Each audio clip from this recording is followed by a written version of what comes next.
Once again, welcome back to the Glorious Star classes, and today in this video lecture we will solve exercise 2.1 of mathematics class 11 NCERT। तो सबसे पहला question देखते हैं। यहाँ पे दिया हुआ है x/3 प्लस क्रमित युग्म दिया हुआ है order pair x/3 + 1 comma y - 2/3 = 5/3 and 1/3। Then find the value of x and y। x और y का मान हमें क्या करना है, ज्ञात करना है। तो हम जानते हैं अगर दो क्रमित युग्म आपस में बराबर होते हैं तो उनके वैल्यू आपस में भी क्या होते हैं, बराबर। यह इसके बराबर हो जाएगा और दूसरा ऑर्डर पेयर दूसरे के बराबर। ठीक है, तो यहाँ से लिख देंगे x + 3 + 1 = 5/3। दैट इम्प्लाइज x/3 = क्या हो जाएगा, 5/3 - 1। देन इसमें से इसको सब्सट्रैक्ट करेंगे तो कितना हो जाएगा, ये आपका हो जाएगा 2/3। 3 से 3 कैंसिल, यानी x का वैल्यू क्या आ जाएगा, x का वैल्यू आ जाएगा 2। इसी प्रकार से इसका कंपेयर इसके साथ करेंगे, यानी y - 2/3 = 1/3। This implies y = 1/3 + 2/3। इन दोनों को ऐड करेंगे तो हो जाएगा 3/3। इसलिए y का वैल्यू क्या आ गया, 1, यानी x का वैल्यू आ जाएगा 2 एंड y का वैल्यू 1। तो ये था क्वेश्चन नंबर फर्स्ट का सोल्यूशन। अब देखते हैं question number second. Question second is so simple. It is says that if there are 3 element in a set, किसी समुच्चय में 3 अवयव हैं। तो मान लेते हैं कोई समुच्चय ए है जिसमें 3 अवयव हैं। ठीक है, हमने ऐसा मान लिया। एंड सेट बी = दिया है, एक सेट दिया है बी, कितना 3 4 5। ठीक है, तो कह रहा how many element will be in A cross B. तो कह रहा ए क्रॉस बी में कितने एलिमेंट होंगे, उनके कार्टेशियन प्रोडक्ट में यानी कि कार्तीय गुणनफल में कितने अवयव होंगे। तो हम देख रहे हैं पहले समुच्चय में 3 एलिमेंट हैं और दूसरे एन जो बी है उसमें भी 3 एलिमेंट है, यानी एन बी बराबर क्या है, 3 है। तो इनके ए क्रॉस बी में कितने अवयव होंगे, तो यानी हमसे क्या पूछा है, ए क्रॉस बी में कितने अवयव होंगे, यानी number of element in A cross B, n A cross B पूछा है। तो हम जानते हैं क्या होता है, दोनों का मल्टीप्लिकेशन हो जाता है, यानी 3 × 3। ठीक है, पहले के अवयवों की संख्या इंटू दूसरे के अवयवों की संख्या, तो 3 × 3 यानी हो जाएगा 9। यानी ए क्रॉस बी में कुल कितने अवयव होंगे, 9, यानी कि 9 एलिमेंट होंगे। तो ये था क्वेश्चन नंबर सेकंड का सोल्यूशन। अब देखते हैं question number third. Question number 3 दिया हुआ है, करा यदि g = 7 8 and h = 5 4 2, then find g cross h and h cross g। पहले g क्रॉस h निकालना है, फिर से h क्रॉस g। तो हम g क्रॉस h निकालते हैं, g क्रॉस h।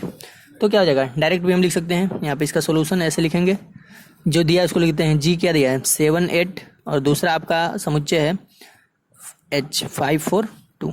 तो g क्रॉस h निकालेंगे तो g का पहला अवयव सबके साथ पेयर बनाएगा, 7 5, फिर से 7 4 और 7 2।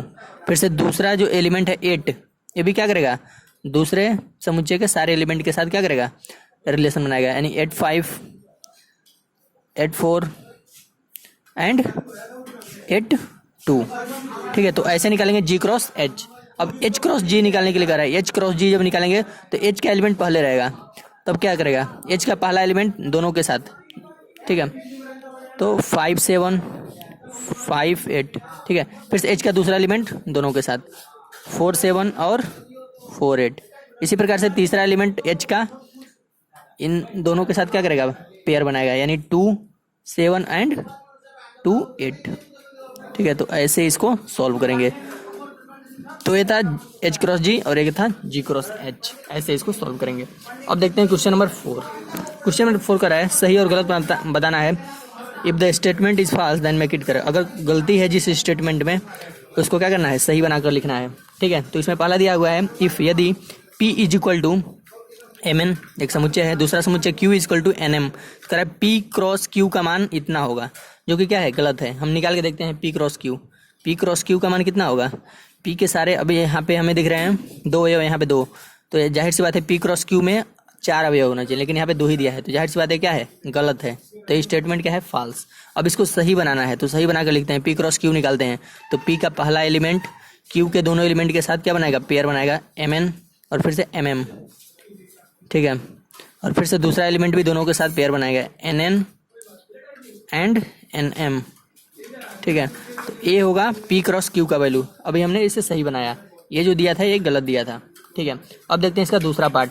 दूसरा पार्ट है क्वेश्चन नंबर 4 का, करा if a and b are non empty set, a और b और रिक्त समुच्चय हैं, मतलब इनमें कुछ ना कुछ एलिमेंट हैं।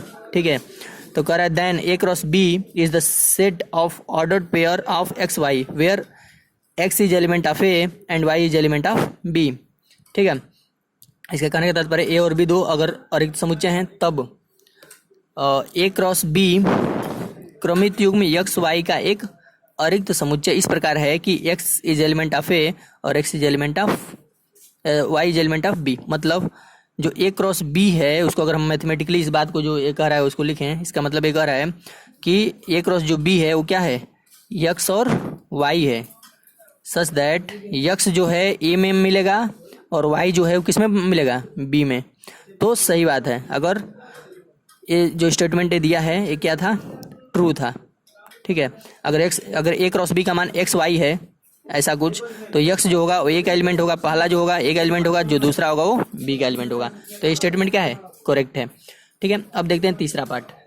यहाँ पे दिया हुआ है क्वेश्चन नंबर 3 का तीसरा पार्ट कर रहा है यदि a is equal to 1 2 and b is equal to 3 4 दो समुच्चय दिए हैं, then a cross b intersection phi is equal to phi आएगा। तो देखते हैं, सबसे पहले लेफ्ट हैंड साइड को ले लेते हैं। अगर फाई आ गया तो ये स्टेटमेंट क्या है, सही है। तो लेफ्ट हैंड साइड अगर हम ले लें तो a cross b intersection phi, हम जानते हैं किसी भी चीज़ का इंटरसेक्शन फाई के साथ लेंगे यानी कि नल सेट या इम्पटी सेट, ठीक है, रिक्त समुच्चय के साथ लेंगे किसी भी चीज़ का इंटरसेक्शन, तो क्या हो जाता है, फाई हो जाता है। जैसे मान लो कोई समुच्चय है यहाँ पे 1 2 और इसका इंटरसेक्शन हमने किसके साथ ले लिया, फाई के साथ, तो दोनों का मान कितना आएगा, फाई आ जाएगा। किसी भी सेट का, किसी भी समुच्चय का इंटरसेक्शन अगर हम फाई के साथ लेंगे तो इसका मान क्या आएगा, फाई, नल सेट, क्योंकि उसमें कुछ कॉमन होगा ही नहीं। ठीक है, तो अब एक चीज़ और बताया गया है कि अगर किसी दो समुच्चय हैं और उसमें से दूसरा एक समुच्चय कुछ है और दूसरा उसमें से क्या है, रिक्त समुच्चय है, ठीक है, तो उसका मान क्या होता है, रिक्त समुच्चय। ठीक है, क्योंकि अगर मान लो कोई समुच्चय है ये बराबर अगर ए की वैल्यू 1 2 है और दूसरा है फाई, तो दोनों का जब कार्तीय गुणनफल निकालेंगे, कार्टेशियन प्रोडक्ट, तो क्या आएगा, फाई ही आएगा, क्योंकि यह किसी के साथ पेयर बनाने के लिए कोई एलिमेंट इसके पास फाई के पास नहीं है, तो कोई पेयर बन ही नहीं पाएगा, कोई ऑर्डर पेयर नहीं बनेगा, तो ए क्रॉस बी भी क्या आ जाएगा, फाई आ जाएगा। तो यानी क्या आ गया, जो कि राइट हैंड साइड के बराबर आ गया। ठीक है, तो ये स्टेटमेंट क्या है, सही है। तो ये स्टेटमेंट लिख देंगे ट्रू, लिखेंगे this statement is true, this statement is, ऐसे लिख देंगे ट्रू। ठीक है, ये बात सही है। अब देखते हैं क्वेश्चन नंबर 5। क्वेश्चन नंबर 5 क्या कर रहा है, कह रहा है यदि a इज इक्वल टू दिया है -1 and 1 then find a cross a। ठीक है, यह क्वेश्चन बहुत ही आसान है। यहाँ पे दिया हुआ है आपका -1 1, तो a क्रॉस a निकालना है। तो सबसे पहले निकालेंगे a क्रॉस a। ठीक है, यानी -1 1 क्रॉस ऐसा। तो इससे में क्या करते हैं, पहला सबके साथ पेयर बनाएगा, तो -1 किसके साथ पेयर बनाएगा, -1 के साथ, फिर से -1 1 के साथ पेयर बनाएगा, फिर से दूसरा एलिमेंट भी दोनों के साथ पेयर बनाएगा, यानी 1 -1 एंड 1 1। ठीक है, तो ए हो गया आपका, ये क्या आया अभी, ए क्रॉस ए आया। अभी क्या करना है हमें, ए क्रॉस ए निकालना है। तो हम क्या करेंगे, ए क्रॉस ए निकाल चुके हैं, अब इसका फिर से ए के साथ क्रॉस निकालेंगे। ठीक है, तब क्या हो जाएगा आपका, यहाँ से हो जाएगा -1 -1 -1 1 -1 1 1। ठीक है, इसका हम लोग क्रॉस निकालेंगे -1 1 के साथ, यानी ए के साथ। ठीक है, ये पूरा है आपका ए क्रॉस ए। अब इसका हम कार्टेशियन प्रोडक्ट निकाल रहे हैं -1 1 के साथ, -1 और 1 के साथ, यानी ए के साथ। ठीक है, तो अब आपका क्या हो जाएगा, अब 3 पेयर बना लेंगे। यह इन दोनों के साथ बारी बारी पेयर बनाएगा, -1 -1 और -1, फिर से इसके साथ बनाएगा, यानी -1 और 1, फिर से दूसरा जो अवयव है इन दोनों के साथ बारी बारी पेयर बनाएगा, -1 1 और फिर से दूसरा पेयर ये -1 के साथ बनाएगा पहले, उसके बाद से +1 के साथ बनाएगा, -1 1 और +1, फिर से तीसरा जो एलिमेंट है दोनों के साथ बनाएगा, यानी इसको हम यहाँ लिख देते हैं 1 -1 और -1, फिर से 1 -1 और +1, फिर से चौथा जो एलिमेंट है दोनों के साथ बारी बारी पेयर बनाएगा, यानी -1 और फिर से -1 और यहाँ पे 1 1 1। तो इतने सारे एलिमेंट आएंगे, 1 2 3 4 5 6 7 8 एलिमेंट आएंगे। ठीक है, क्योंकि तीनों में 2 एलिमेंट हैं, इसमें भी 2 इसमें भी 2 इसमें भी 2। ठीक है, एक ही चीज़ है, तो 8 एलिमेंट आएंगे। तो ए क्रॉस ए का वैल्यू कितना आएगा, ये सारा चीज़ आएगा। ठीक है, ये पूरा। तो ये था क्वेश्चन नंबर 5 का सोल्यूशन। अब देखते हैं क्वेश्चन नंबर 6। क्वेश्चन नंबर 6 कह रहा है यदि a cross b is equal to A x A y B x B y, then find A and B. तो ए और बी को ज्ञात करना है। A cross B equal to क्या दिया है, ये दिया है आपका A x A y B x और बी वाई। तो हमें क्या निकालना है, हमें निकालना है ए एंड बी। तो इसमें के जो भी पहले एलिमेंट होंगे, ठीक है, वो सब ए में पाए जाएंगे, ठीक है। तो ए इक्वल टू क्या आ जाएगा, ए बी बी। तो अगर दो चीज़ बार बार लिखा गया है, एक ही चीज़ दो बार लिखा गया है, तो समुच्चय में क्या लिखते हैं, उसे एक बार लिख देते हैं, यानी इसको केवल ए और बी लिख सकते हैं, ठीक है। और दूसरा चीज़ क्या है, बी भी निकालना है। तो बी इक्वल टू क्या होगा, जो भी दूसरे अवयव हैं इसमें, क्रमित युग में दूसरा जो एलिमेंट है वह क्या होगा, बी में पाया जाएगा, ठीक है। क्योंकि ए क्रॉस बी है, जो पहले आएंगे वो सब ए में मिलेंगे, जो बाद में आएंगे वो बी में मिलेंगे। तो बी में क्या मिलेंगे, एक्स वाई। तो दो एक्स दो बार रिपीट है, वाई भी दो बार रिपीट है, इसको केवल समुच्चय में एक ही बार लिखना उचित रहता है। तो इसको केवल एक्स एंड वाई लिख देंगे। तो ए का वैल्यू होगा ए बी और बी का वैल्यू होगा एक्स वाई। तो ये था क्वेश्चन नंबर 6 का सोल्यूशन। अब देखते हैं क्वेश्चन नंबर 7। क्वेश्चन नंबर 7 का रहा है, सपोज डैट कि ए इज इक्वल टू 1 2 है, बी इज इक्वल टू 1 2 3 4 है, सी इज इक्वल टू 5 6 है and d is equal to 5 6 7 8 है। कह रहा है प्रूफ करो, दो चीज़ प्रूफ करना है, पहला और दूसरा। तो पहला प्रूफ करना है A cross B intersection C is equal to A cross B intersection A cross C, ठीक है। तो पहला हम प्रूफ करते हैं और पहले का हम डायरेक्ट लिखते हैं left hand side. Left hand side में कहते हैं ए क्रॉस बी इंटरसेक्शन सी, ठीक है। तो ए का वैल्यू क्या है, ए का वैल्यू है ए 1 2 है और इन इसका क्रॉस है बी इंटरसेक्शन सी। बी और सी में क्या इंटरसेक्शन है, बी और सी में कुछ इंटरसेक्शन है नहीं, कोई भी एलिमेंट कॉमन नहीं है बी और सी में। तो यहाँ पे यानी 5 हो जाएगा, कोई एलिमेंट कॉमन नहीं होगा यानी 5। और 5 का किसी के साथ भी कार्टेशियन प्रोडक्ट निकालते हैं तो उसका मान क्या होता है 5, यानी लेफ्ट हैंड साइड का वैल्यू क्या आ गया 5। अब देखते हैं right hand side. Right hand side क्या दिया है, A cross B intersection A cross C, ठीक है। तो ए क्रॉस बी क्या होगा, ए क्रॉस बी पूरा निकालेंगे, फिर से बी क्रॉस ए क्रॉस सी निकालेंगे, फिर से देखेंगे कि दोनों में कुछ कॉमन नहीं होंगे तो उसका मान भी क्या आ जाएगा 5। तो ए खुद करना है, ए क्रॉस बी पहले खुद निकालिए, कर देते हैं इसको, ए क्रॉस बी पहले निकालते हैं, ठीक है। 1 1 डायरेक्ट लिखते हैं, 1 2 1 3 1 4, ठीक है। फिर से दो, ये जो दूसरा एलिमेंट है 2, ये सब के साथ बनाएगा पेयर, 2 1 2 2 2 3 एंड 2 4, ठीक है। ये हो गया, ये इंटरसेक्शन लेगा किसके, ए क्रॉस सी के साथ। तो ए और सी का इंटरसेक्शन निकालते हैं, तो 1 5 हो गया, फिर से 1 6, यहाँ पे 2 5 और 2 6, 2 5 और 2 6। तो इनमें कोई भी एलिमेंट कॉमन नहीं है, 1 1 इसमें नहीं है, 1 2 भी नहीं इसमें है, 1 3 भी नहीं है, 1 4 भी नहीं, 1 5 1 6, कुछ दोनों में इंटरसेक्शन कुछ कॉमन नहीं है। इस पूरे में ए क्रॉस बी में और ए क्रॉस सी में कुछ भी ऑर्डर पेयर कॉमन नहीं है। तो इसका मान क्या आएगा, कुछ कॉमन नहीं है, तो दोनों का इंटरसेक्शन आ गया आपका 5। तो इसलिए आपका क्या हो गया, left hand side equal to क्या हो गया, राइट हैंड साइड। यानी कि इसमें का पहला बात हम क्या कर दिए, प्रूफ कर दिए। अब करेंगे इसका दूसरा चीज़ proof, A cross C is the subset of B cross D, कि ए क्रॉस सी जो है वो बी क्रॉस डी का सबसेट है। अब इसमें क्या करेंगे, यहाँ पे A cross C is the subset of B cross D. तो ए क्रॉस सी का मान अभी हम लोगों ने निकाला है। ए क्रॉस सी का वैल्यू कितना आया था, ए क्रॉस सी का वैल्यू आया था यहाँ पे 1 5 1 6 2 5 2 6। ए क्रॉस सी का वैल्यू आया था 1 5 1 6 2 5 और 2 6, ठीक है। तथा इसके अलावा निकाल लेंगे हम लोग B cross D. B cross D को निकाल के देखते हैं। तो ये है बी और ये है डी, ठीक है। यहाँ पे हम बी और डी का वैल्यू लिख देते हैं। बी का वैल्यू दिया था 1 2 3 4 और डी का वैल्यू दिया था आपका, और डी का वैल्यू कितना दिया था 5 6 7 8, 5 6 7 और 8। अब निकालते हैं बी क्रॉस डी, ठीक है। तो बी क्रॉस डी निकालेंगे तो 1 5 1 6 1 7 1 8, ठीक है। 2 5 2 6 2 7 2 8, ठीक है। और इसी प्रकार से 3 5 3 6 3 7 और 3 8 हो जाएंगे, और 4 का भी बनेगा 4 5 4 6 4 7 और यहाँ पे हो जाएगा आपका 4 8।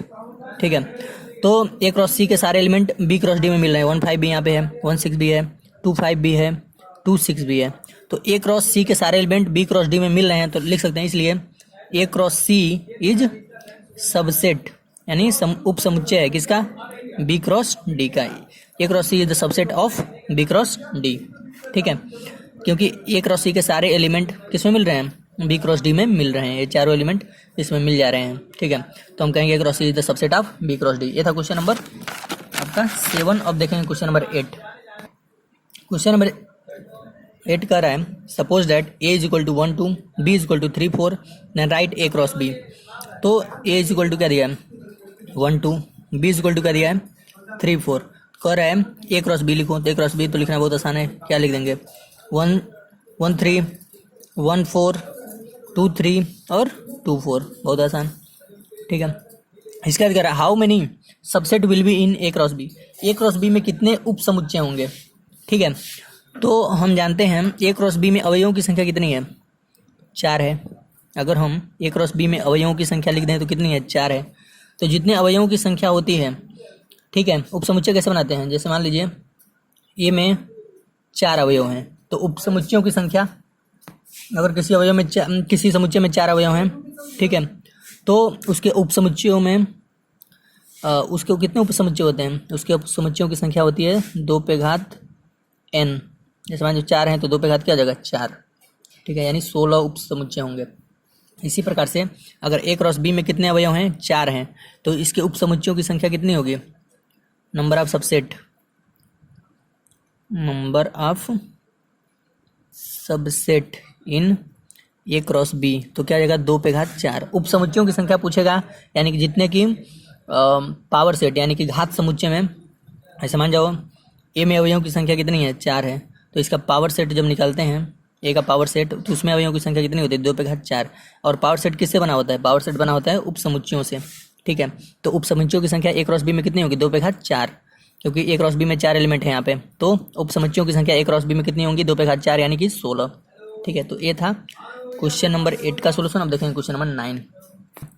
क्वेश्चन नंबर 9 का है suppose that A and B are 2 set where n A is equal to 3 n B is equal to 2 if ये जो चीज़ है x1 y2 z1, ये जो क्रमित युग्म में ए क्रॉस बी में है, R in A cross B में है, then find A and B, A और बी को ज्ञात करना है।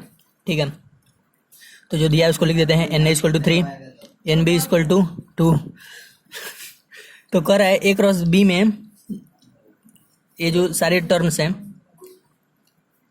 y2 z1, ठीक है, कह रहा है ए क्रॉस बी में ये सारे एलिमेंट हैं are in A cross B.